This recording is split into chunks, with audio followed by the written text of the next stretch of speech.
તો એને ખબર પડે કે મા બાપને વૃદ્ધાશ્રમ કેમ મૂકવા જવાયો. કારણ કે આ સંસારની અંદર વૃદ્ધાશ્રમની અંદર કોઈના મા બાપ નથી, માતાઓ. વૃદ્ધાશ્રમની અંદર કોઈના મા બાપ નથી, પણ જે બિરાજે છે ને બધાના સાસુ સસરા જ વૃદ્ધાશ્રમની અંદર બિરાજે છે.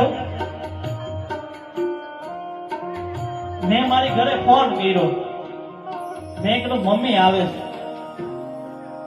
તા તો મારા ઘરના તરત જ કેવા મને હું જયારે આવે ત્યારે ધોયડા આવે, ટાણા ટક વગરના ધોયડા આવે, આમ છે તેમ છે. પછી મેં ચોખવટ પાડી, મેં કીધું મારા મમ્મી ને તારા મમ્મી આવે. તો કે ઓહો આવવા દો આવવા દો.